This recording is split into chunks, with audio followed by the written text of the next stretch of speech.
राज्यात नुकतीच अतिवृष्टी झाली, विशेषतः नाशिक आणि घाटमाथ्याच्या भागात. आणि या भागातील सर्वात महत्वाचं पीक म्हणजे द्राक्ष. पण अतिवृष्टीनंतर द्राक्ष बागेमध्ये सर्वात मोठी भीती कोणती असते बरं? ती म्हणजे रोगांचा प्रादुर्भाव आणि अन्नद्रव्यांची कमतरता. अतिवृष्टी होऊन 3-4 दिवस होऊन गेले, पण आत्ताच खरी वेळ आहे द्राक्षातल्या अन्नद्रव्यांची आणि रोगांचं व्यवस्थापन करण्याची. यासाठी राष्ट्रीय द्राक्ष संशोधन केंद्राने काही महत्वाच्या सूचना दिल्या आहेत. त्या नेमकी कोणत्या आहेत पाहूयात आजच्या या व्हिडिओमधून. नमस्कार, मी स्वराली. ॲग्रोवन मध्ये आपल्या सर्वांचं स्वागत. सर्वात आधी बोलूया कॅनोपी व्यवस्थापनाबद्दल. जास्त पाऊस झाला की द्राक्ष वेलींची आणि पानांची वाढ झपाट्यानं होते. त्यामुळे 2 ओळींमधली आर्द्रता वाढते, हवा खेळत नाही, सूर्यप्रकाश आत पोहोचत नाही आणि रोगांना पोषक वातावरण तयार होतं. म्हणून सर्वात आधी अनावश्यक पानं काढून कॅनोपी खुली ठेवायची. खाली लोंबकळणाऱ्या वेलींनाही वर बांधून घ्यायचे. आणि लक्षात ठेवा, रोग नियंत्रणाची पहिली पायरी म्हणजे खुली कॅनोपी. आता येऊयात अन्नद्रव्य व्यवस्थापनाकडे. सध्या जर शेतात अजूनही वापसा आला नसेल तर कोणत्याही प्रकारचं फर्टिगेशन करायचं नाहीये. वापसा आल्यानंतर सल्फेट ऑफ पोटॅश आणि मॅग्नेशियम यांची आलटून पालटून फवारणी करायची. सगळ्यात आधी सल्फेट ऑफ पोटॅश 4 ग्रॅम प्रति लिटर पाणी या प्रमाणात फवारणी करायची आणि त्यानंतर मॅग्नेशियमची एक फवारणी घ्यायची.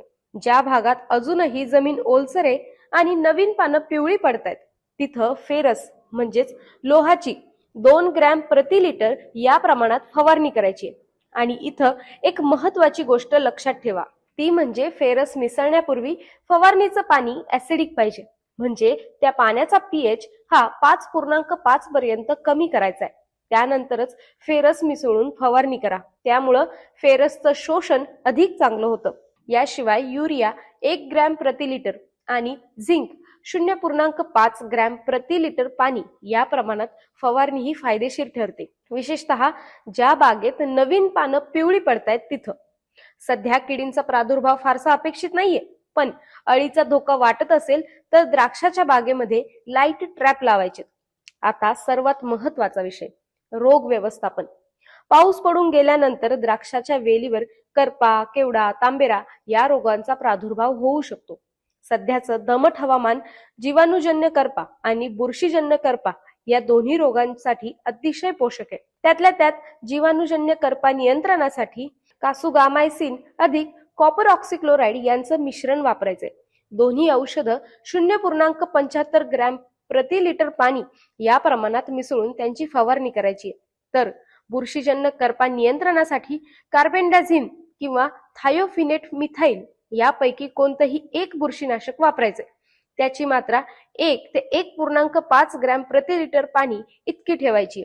कमी कॅनोपी मध्ये ती 1 ग्रॅमही चालू शकते. आता बोलूया केवडा रोगाबद्दल.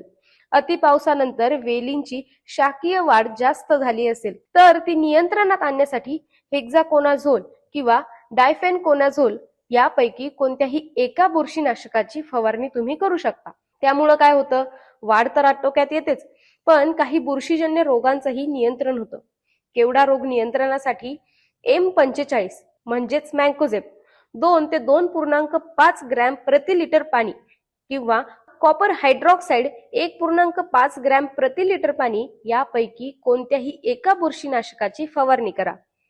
जर भुरी रोग दिसत असेल तर M45 हे 3 ते 5 किलो प्रति एकर या प्रमाणात डस्टिंग करा.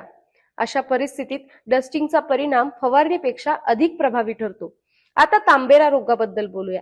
ज्या बागेमध्ये 24 तासांपेक्षा जास्त काळ पाणी साचलं होतं त्या ठिकाणी तांबेरा रोगाची लक्षणं दिसतायत का यावर लक्ष ठेवायचे. लक्षणं दिसल्यास क्लोरोथॅनोलिल 2 ग्रॅम प्रति लिटर पाणी या प्रमाणात फवारणी करा. आणि एक गोष्ट लक्षात ठेवा, M45 वापरलं तर बुरशीजन्य करपा, केवडा आणि काही प्रमाणात जीवाणूजन्य करपा यावरही चांगलं नियंत्रण मिळतं. रासायनिक बुरशीनाशकांसोबतच जैविक बुरशीनाशकांचाही वापर करा. यासाठी बॅसिलस सबटिलिस याची एक फवारणी घ्या. तसंच ठिबक सिंचनाद्वारे ट्रायकोडर्मा दिला तर जमिनीतून पसरणाऱ्या बुरशीजन्य रोगांचा प्रादुर्भाव कमी होण्यास मदत होते.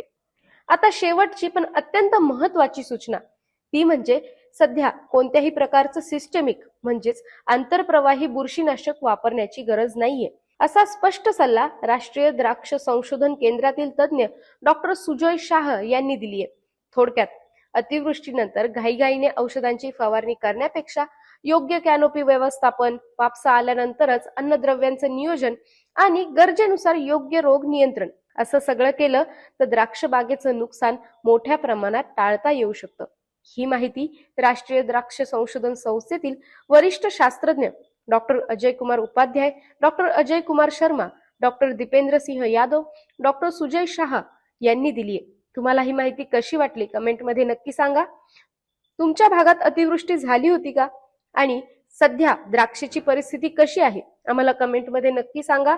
जास्तीत जास्त शेतकऱ्यांपर्यंत हा व्हिडिओ शेअर करा आणि अजूनही तुम्ही ॲग्रोवनला फॉलो केलं नसेल तर ॲग्रोवनला फॉलो आणि सबस्क्राईब करायला विसरू नका.